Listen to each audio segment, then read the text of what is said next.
ಇದರಿಂದ ಮಾತ್ರ ನಾವು ಪುಣ್ಯ ಸಂಪಾದನೆ ಮಾಡ್ಕೊಳ್ಳೋಕ್ಕಾಗುತ್ತೆ ಬಿಟ್ಟರೆ ಇನ್ಯಾವುದರಿಂದನೂ ಸಾಧ್ಯ ಇಲ್ಲ. ಒಂದು ಸ್ನಾನ, ನೀವು ಎಲ್ಲಿಗೆ ಹೋದರೂ ತೀರ್ಥ ಸ್ನಾನಗಳು, ಈ ಮಕರ ಅಥವಾ ತುಲಾ ಸ್ನಾನ, ಮಕರ ಸ್ನಾನ, ಈ ರೀತಿಯಾಗಿ ನದಿಗಳಲ್ಲಿ ಸ್ನಾನಾದಿಗಳನ್ನು ಪಾಪಕರ್ಮಗಳನ್ನು ಕಳ್ಕೊಳ್ಳೋದಕ್ಕೋಸ್ಕರ ಮಾಡ್ತೀವಿ. ನಮ್ಮ ಮೈ ಮೇಲಿರೋ ಕೊಳೆನೇ ಕಳೆಯುತ್ತಂತೆ. ಎರಡನೇದು ದಾನಾದಿಗಳು, ನೀವು ಎಲ್ಲಿಗೆ ಹೋದರೂ ದಾನಾದಿಗಳನ್ನು ಮಾಡಿ, ಮುಖ್ಯವಾಗಿ ದಾನಗಳನ್ನು ಮಾಡಿ. ಮತ್ತು ಪಿತೃಕಾರ್ಯಗಳು, ಯಾವುದೇ ಕಾರಣಕ್ಕೂ ಇರೋವ್ರಿಗೂ ತಂದೆ ತಾಯಿಗಳನ್ನು ಚೆನ್ನಾಗಿ ನೋಡ್ಕೊಳ್ಳಿ. ಹೋಗೇ ಹೋಗಿರ್ತಾರೆ, ಅದರ ಫಲದಿಂದ ನಿಮ್ಮ ಮನೋವಾಂಛೆಗಳೇನಿರುತ್ತೆ ಅದು ಸಿದ್ಧಿ ಆಗೇ ಆಗುತ್ತೆ. ಯಾವುದೋ ಒಂದು ಸದ್ಗತಿ ಪಡೆಯೋದಕ್ಕೋಸ್ಕರವಾಗಿ ಯಜ್ಞ ಯಾಗಾದಿಗಳನ್ನು ಮಾಡಿ ಅಂತ ಹೇಳ್ತಾರೆ.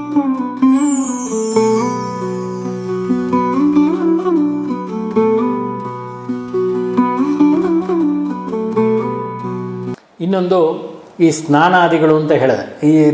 ಈ ಸ್ನಾನ, ದಾನ, ಯಜ್ಞ ಯಾಗಾದಿಗಳು ಇವುಗಳಿಂದ ಮಾತ್ರ ನಮ್ಮ ಮತ್ತು ಸತ್ಚಿಂತನೆ ಮತ್ತು ಸತ್ ಸಂಪಾದನೆ, ಇದರಿಂದ ಮಾತ್ರ ನಾವು ಪುಣ್ಯ ಸಂಪಾದನೆ ಮಾಡ್ಕೊಳ್ಳೋಕ್ಕಾಗುತ್ತೆ ಬಿಟ್ಟರೆ ಇನ್ಯಾವುದರಿಂದನೂ ಸಾಧ್ಯ ಇಲ್ಲ. ನೀವು ಎಷ್ಟೇ ವೇದಾಂತ, ತರ್ಕ, ಶಾಸ್ತ್ರ, ಅಲಂಕಾರ, ಪುರಾಣ ಎಲ್ಲ ಫಿಲ್ಟರ್ ಮಾಡಿದ್ರೂ ಕೊನೆಯಲ್ಲಿ ಮಿಕ್ಕೋದು ಗಸಿ ಇಷ್ಟೇ. ಒಂದು ಸ್ನಾನ, ನೀವು ಎಲ್ಲಿಗೆ ಹೋದರೂ ತೀರ್ಥ ಸ್ನಾನಗಳು, ಈ ಮಕರ ಅಥವಾ ತುಲಾ ಸ್ನಾನ, ಮಕರ ಸ್ನಾನ ಅಂದರೆ ಮಾಘ ಸ್ನಾನ ಅಂತ, ಮಾಘ ಸ್ನಾನಾದಿಗಳು, ತುಲಾ ಮಾಸ ಸ್ನಾನಾದಿಗಳು, ಮತ್ತು ಈ ಮೇಷ ಮಾಸದಲ್ಲಿ, ಚೈತ್ರ ಮಾಸದಲ್ಲಿ ಮಾಡ್ತಕ್ಕಂಥ ಸ್ನಾನಾದಿಗಳು, ವಸಂತ ಪಂಚಮಿ ನವರಾತ್ರಿಗಳಲ್ಲಿ ಎಲ್ಲಿಗೆ ಹೋದರೂ ತೀರ್ಥ ಸ್ನಾನಗಳು. ಇವಾಗ ರಾಮೇಶ್ವರಕ್ಕೆ ಹೋದ್ವಿ, ಅಲ್ಲೊಂದು 9 ಕಡೆ 21 ಕಡೆ ಬಾವಿಗಳಲ್ಲಿ ಸ್ನಾನಗಳಿರುತ್ತೆ.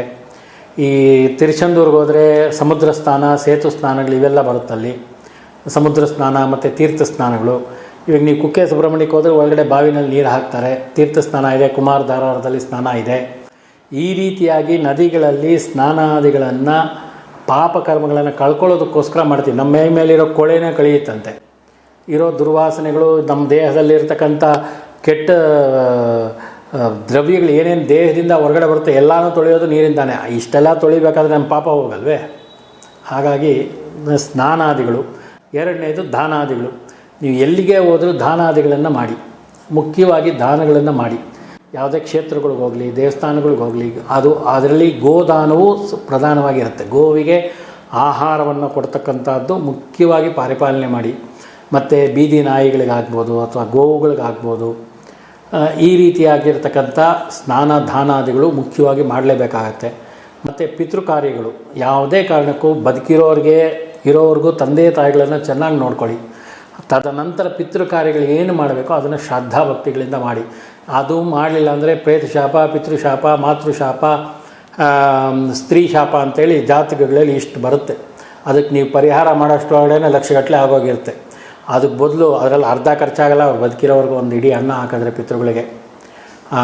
ಹಾಗಾಗಿ ಪಿತೃಶಾಪ, ಮಾತೃಶಾಪ, ಸ್ತ್ರೀ ಶಾಪ, ಪ್ರೇತ ಶಾಪ, ಈ ರೀತಿ ಶಾಪಗಳು ಯಾವುದು ನಿಮಗೆ ಪಿತೃಕಾರ್ಯಗಳನ್ನು ಶ್ರದ್ಧಾಭಕ್ತಿಗಳಿಂದ ಮಾಡೋದ್ರಿಂದ ಬರೋದಿಲ್ಲ. ಇನ್ನು ಕೊನೆಯದಾಗಿ ಹೇಳಬೇಕು ಅಂತಂದರೆ ಯಜ್ಞ ಯಾಗಾದಿಗಳು, ಭಗವಂತನನ್ನು ತೃಪ್ತಿ ಮಾಡಿ ಯಾವುದೋ ಒಂದು ಸದ್ಗತಿ ಪಡೆಯೋದಕ್ಕೋಸ್ಕರವಾಗಿ ಯಜ್ಞ ಯಾಗಾದಿಗಳನ್ನು ಮಾಡಿ ಅಂತ ಹೇಳ್ತಾರೆ. ನಮ್ಮ ಕಷ್ಟ ಕಳ್ಕೊಳ್ಳೋದಕ್ಕೋಸ್ಕರ ಅಲ್ಲ. ನೀವು ಏನೇ ಮಾಡಿದ್ರೂ ಭಗವಂತನಿಗೆ ಮಾಡಿದ ಪೂಜೆ ಯಾವುದು ವ್ಯರ್ಥ ಆಗಲ್ಲ. ನಿಮ್ಮ ಅಕೌಂಟ್ನಲ್ಲಿ ಅದು ಬಂದು ಬಿದ್ದೇ ಬೀಳುತ್ತೆ. ಹಾಗಾಗಿ ನಿಮ್ಮ ಅಕೌಂಟಲ್ಲಿ ಆ ಪುಣ್ಯ ಅನ್ನೋದು ಬಂದು ಸೇರುತ್ತೆ. ಅದು ನೀವು ಕೇಳಿದಾಗ ಅದನ್ನು ಡ್ರಾ ಮಾಡ್ಕೊಳ್ಳೋಕ್ಕಾಗಲ್ಲ. ಅದು ಭಗವಂತ ಕೊಡಬೇಕಾದಾಗ ಮಾತ್ರ ಕೊಡ್ತಾನೆ. ನೀವು ಈಗ ಬೇಕು ನನಗೆ ಕೊಡು ಅಂದರೆ ಅದು ಡ್ರಾ ಮಾಡ್ಕೊಳ್ಳೋಕ್ಕಾಗಲ್ಲ. ATM ಕಾರ್ಡ್ ಇರಲ್ಲ, ನಿಮ್ಮ ಅಕೌಂಟಿಗೆ ಬರುತ್ತೆ. ಅದನ್ನೇ ಭಗವಂತ ಭಗವದ್ಗೀತೆಯಲ್ಲೂ ಹೇಳಿರೋದು. ನಿಮಗೆ ಯಾವಾಗ, ಎಲ್ಲಿ, ಹೇಗೆ ಕೊಡಬೇಕು ಅಂತ ಗೊತ್ತಿದೆ ನನಗೆ, ಅದು ನಾನು ಕೊಡ್ತೀನಿ. ಅದನ್ನು ನೀನು ಡಿಸೈಡ್ ಮಾಡಬೇಡ. ಫಲಾಫಲಗಳನ್ನು ನೀನು ಡಿಸೈಡ್ ಮಾಡಬೇಡ. ನಿನಗೆ ಯಾವಾಗ ಬೇಕು ಬೇಡ ಅನ್ನೋದು ನನಗೆ ಗೊತ್ತಿದೆ, ನಾನು ಕೊಡ್ತೀನಿ. ಅದನ್ನು ನೀನು ಡಿಸೈಡ್ ಮಾಡಬೇಡ. ನಿನಗೇನು ಕೊಡಬೇಕೋ ಅದನ್ನು ನಾನು ಕೊಡ್ತೀನಿ ಅಂತ. ಹಾಗಾಗಿ ಅದ್ರ ಬಗ್ಗೆ, ಮಾಡಿದ ಕರ್ಮಗಳ ಬಗ್ಗೆ, ಫಲಾಫಲಗಳ ಬಗ್ಗೆ ಅಪೇಕ್ಷೆ ಬೇಡ. ಯಜ್ಞ ಯಾಗಾದಿಗಳು ಮಾಡೋದನ್ನೇ ಖಂಡಿತವಾಗಲೂ ದೇವತೆಗಳು ತೃಪ್ತರಾಗಿ ನಿಮಗೊಂದು 4 ಅಕ್ಷತೆ ಕಾಲು ಹಾಕಿ ಒಳ್ಳೆಯದಾಗಲಿ ಅಂತ ಆಶೀರ್ವಾದ ಮಾಡಿ ಹೋಗಿರ್ತಾರೆ. ಅದರ ಫಲದಿಂದ ನಿಮ್ಮ ಮನೋವಾಂಛೆಗಳೇನಿರುತ್ತೆ ಅದು ಸಿದ್ಧಿ ಆಗೇ ಆಗುತ್ತೆ. ಅದು ಕಾರ್ಯಸಿದ್ಧಿಗೆ ಬಂದೇ ಬರುತ್ತೆ, ಆಗೇ ಆಗುತ್ತೆ. ಅದು ನಿಮ್ಗೆ ಈಗ ಆಗದೆ ಇರ್ಬೋದು, ಮುಂದೆ ಒಂದು ದಿವಸ ಖಂಡಿತವಾಗಲೂ ಆಗುತ್ತೆ. ಅದೇ ಹೇಳಿದ್ನಲ್ಲ, ಅದು ನೀವು ಬೇಕು ಅಂದಾಗ ಅದು ಡ್ರಾ ಆಗಿ ಬರಲ್ಲ. ಆ ಭಗವಂತ ಕೊಟ್ಟಾಗ ನಾವು ತೊಗೋಬೇಕಾಗತ್ತೆ. ಇನ್ನು ಕೊನೆಯದಾಗಿ ಸಂಪಾದನೆ. ಅದು ಒಳ್ಳೆ ರೀತಿಯಲ್ಲಿದ್ದಾಗ ಮಾತ್ರ ಈ ವಿಚಾರವನ್ನು ನಾನು ನಮ್ಮ ಗುರುಗಳ ವಿಚಾರದಲ್ಲೂ ಹೇಳಿದೆ. ಲಕ್ಷಾಂತರ ರೂಪಾಯಿ ತಗೊಂಬಂದು ಮುಂದೆ ಇಟ್ಟರು ಎಡಗೈಯಲ್ಲಿ ಕೂಡ ವೈಪ ಮುಟ್ಲಿಲ್ಲ, ಬೆರಳಿನ ಎಡಗೈ ಕೊನೆ ಬೆರಳು ಕೂಡ ಹಂಗೆ ತಾಕಿಸ್ಲಿಲ್ಲ, ಎತ್ಕೊಂಡು ಹೋಗೋ ಅಂದ್ರೆ ಹಂಗೆ. ಯಾಕೆ ಹೇಳಿದೆ ಈ ವಿಚಾರವನ್ನು ಅಂತಂದರೆ, ಸಂಪಾದನೆ ನೆಟ್ಟಿಗಿದ್ರೆ ಮಾತ್ರ ನಮ್ಮದೆಲ್ಲನೂ ನೆಟ್ಟಿಗಿರುತ್ತೆ. ಇಲ್ಲಾಂದರೆ ಮನೆಯಲ್ಲಿ ಯಾವುದೂ ನೆಟ್ಟಿಗಿರಲ್ಲ. ಒಂದು ತಲೆ ಇಲ್ಲ, ಎರಡು ತಲೆ, ಮೂರನೇ ತಲೆ ಪೂರ್ತಿ ಸರ್ವನಾಶವಾಗೋಗಿರುತ್ತೆ. ಹಾಗಾಗಿ ಈ ತಲೆ ಹೊಡೆದು ಸಂಪಾದನೆ ಮಾಡಿರೋದು ಯಾವುದೂ ಉಳಿಯಲ್ಲ. ಹಾಗಾಗಿ ಸಂಪಾದನೆಯೂ ನೆಟ್ಟಿಗಿರಬೇಕಾಗತ್ತೆ.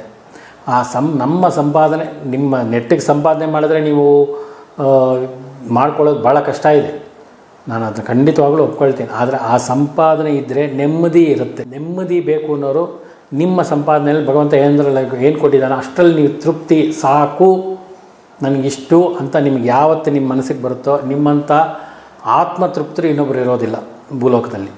ನಿಮ್ಗೆ ಯಾವತ್ತು ನನ್ನ ಭಗವಂತ ಕೊಟ್ಟಿದ್ದಾನೆ ನನಗಿಷ್ಟು ಸಾಕು ಅಂತ ನಿಮ್ಮ ಮನಸ್ಸಿಗೆ ಯಾವತ್ತು ಬರುತ್ತೋ ಆವತ್ತು ನಿಮ್ಮ ತೃಪ್ತಿ, ಅಲ್ಲಿಗೆ ನಿಮ್ಗೆ ಆಸೆ ಯಾವತ್ತು ಬಿಡುತ್ತೋ ಆವತ್ತು ನಿಮಗೆ ದುಃಖ ಅನ್ನೋದು ನಿಮ್ಮ ಹತ್ರಕ್ಕೆ ಬರೋದಿಲ್ಲ, ಕಷ್ಟಗಳು ನಿಮ್ಮ ಹತ್ರಕ್ಕೆ ಬರೋದಿಲ್ಲ.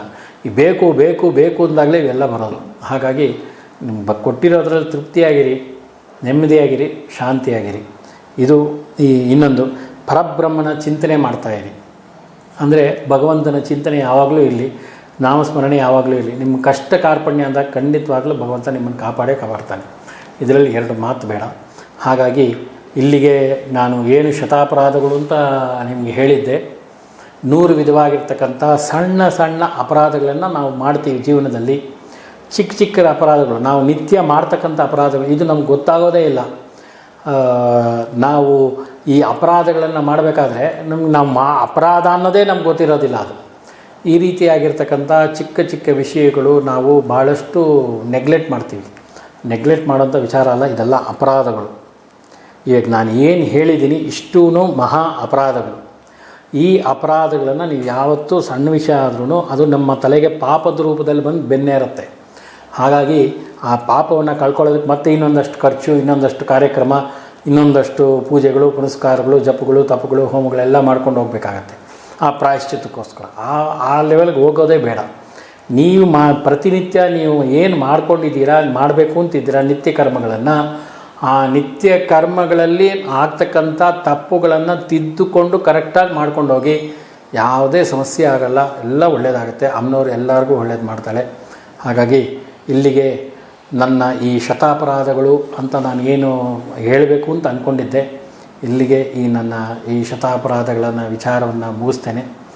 ಇನ್ನು ಮುಂದಿನ ಸಂಚಿಕೆಗಳಲ್ಲಿ ಶ್ರೀವಿದ್ಯೆಯಲ್ಲಿ ಯಾವ ಯಾವ ದೇವತೆಯ ಪೂಜೆಗಳನ್ನು ಮಾಡಿದ್ರೆ ಯಾವ ಯಾವ ಫಲಗಳನ್ನು ಹೊಂದಬಹುದು, ಆ ಫಲಾಫಲಗಳು ಹೇಗೆ ಮಾಡಬೇಕು, ಯಜ್ಞಯಾಗಾದಿಗಳು ಪೂಜೆಗಳು ಮಾಡಬೇಕಾದ್ರೆ ಯಾವ ದ್ರವ್ಯಗಳನ್ನು ಮಾಡಬೇಕು, ಶ್ರೀವಿದ್ಯೆಯಲ್ಲಿ ಯಾವ ದೇವರ ಪೂಜೆ ಪುನಸ್ಕಾರಗಳು ಜಪತಪಗಳನ್ನು ಮಾಡಿದ್ರೆ ಪರ್ಟಿಕ್ಯುಲರಾಗಿ ಇವಾಗ ಮದುವೆ ಆಗಬೇಕು, ಅಥವಾ ಮಕ್ಕಳಾಗಬೇಕು, ಅಥವಾ ಕೆಲಸ ಸಿಗಬೇಕು, ಅಥವಾ ಅನಾರೋಗ್ಯ ಕಾಡ್ತಾ ಇದೆ ಅನಾರೋಗ್ಯ ನಿವಾರಣೆ ಆಗಬೇಕು, ಈ ರೀತಿಯಾಗಿರ್ತಕ್ಕಂಥ ವಿಧ ವಿಧವಾಗಿರ್ತಕ್ಕಂಥ ನಮ್ಮ ಆಸೆ ಆಕಾಂಕ್ಷೆಗಳನ್ನು ಪೂರ್ಣ ಮಾಡಿಕೊಳ್ಳೋದಕ್ಕೆ ಯಾವ ವಿಧವಾಗಿರ್ತಕ್ಕಂಥ ಜಪ ತಪ ಶ್ರೀವಿದ್ಯೆ ಒಳಗಡೆ ಇದೆ.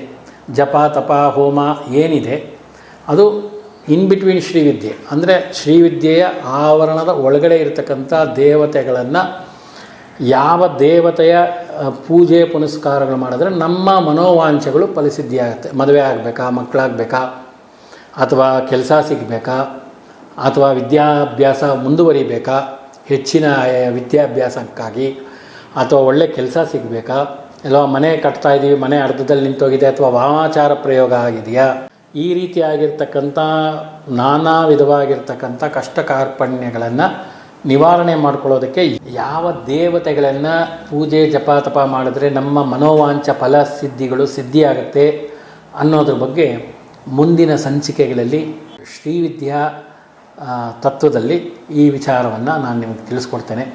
ಇಲ್ಲಿಗೆ ನಮ್ಮ ಶತಾಪರಾಧಗಳು, ಅಂದರೆ ನಾವು ನಿತ್ಯ ಮಾಡ್ತಕ್ಕಂತಹ ಪೂಜೆಗಳಲ್ಲಿ ಯಾವ ವಿಧವಾಗಿರ್ತಕ್ಕಂಥ ಅಪರಾಧಗಳನ್ನು ಮಾಡಿದ್ದೀವಿ ಅಂತ ನಿಮ್ಮ ಮನಸ್ಸಿಗೆ ತೋಚುತ್ತೋ ಅದನ್ನು ಮುಂದೆ ಸರಿ ಮಾಡಿಕೊಂಡು ನೀವು ಅದನ್ನು ತಿದ್ದುಕೊಳ್ಳಿ ಅಂತ ಹೇಳ್ತಾ ಈ ನನ್ನ 2 ಮಾತುಗಳನ್ನು ಮುಗಿಸ್ತಾ ಇದ್ದೀನಿ. ಸರ್ವಂ ಶ್ರೀ ಜಗದಂಬಾರ್ಪಣಮಸ್ತು.